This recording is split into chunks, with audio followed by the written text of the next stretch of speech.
Assalamualaikum warahmatullahi wabarakatuh.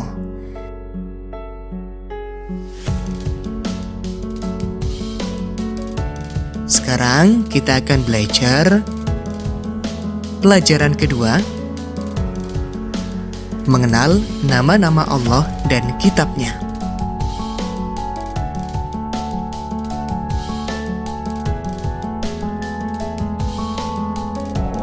Mari belajar subtema 2, mengenal kitab-kitab Allah.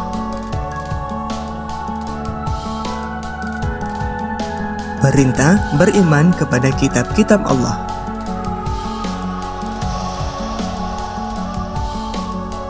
Allah menyuruh manusia beriman kepada kitab Al-Quran dan kepada kitab-kitab yang diturunkan kepada para rasul sebelumnya.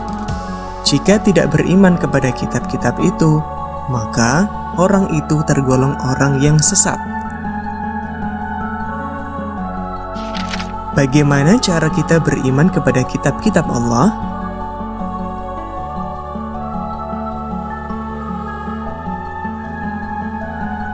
Caranya dengan meyakini bahwa Allah telah menurunkan kitab-kitabnya kepada para rasulnya melalui malaikat Jibril.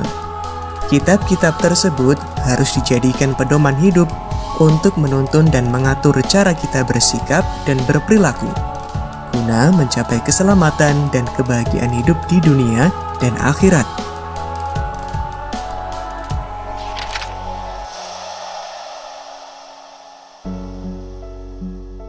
Nama-nama kitab Allah. Allah telah menurunkan 4 kitab suci serta beberapa suhuf yang diberikan kepada nabi dan rasul yang berbeda zaman dan umatnya. Semua kitab suci dan suhuf diturunkan oleh Allah kepada para nabi dan rasul untuk dijadikan sumber kebenaran dan petunjuk untuk memperoleh keselamatan dan kebahagiaan dunia dan akhirat. Kitab suci tersebut adalah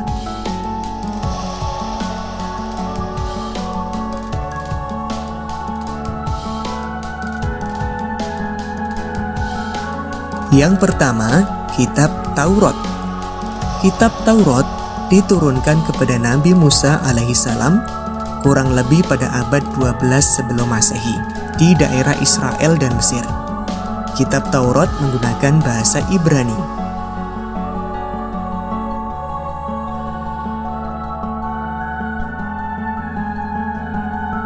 Yang kedua, kitab Zabur.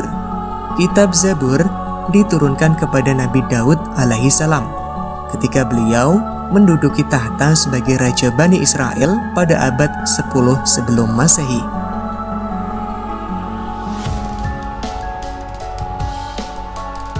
Kemudian yang ketiga, kitab Injil. Kitab Injil diturunkan kepada Nabi Isa alaihissalam pada sekitar abad 1 Masehi di daerah Yerusalem.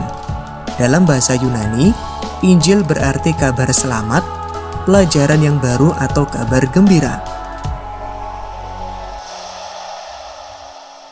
Dan terakhir adalah kitab Al-Quran.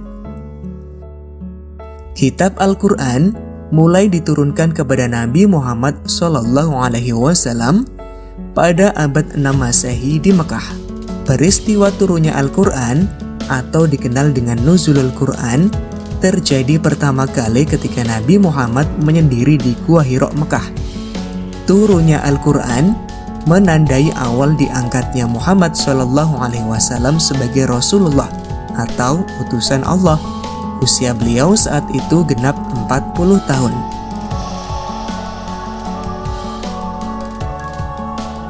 Al-Quran terdiri dari 114 surat,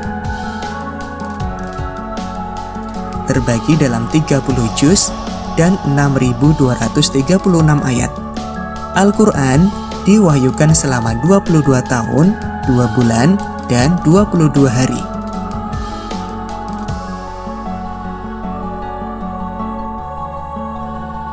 Isi pokok Al-Quran menerangkan tentang akidah, ibadah, syariah, muamalah, dan kisah Nabi dan umat terdahulu.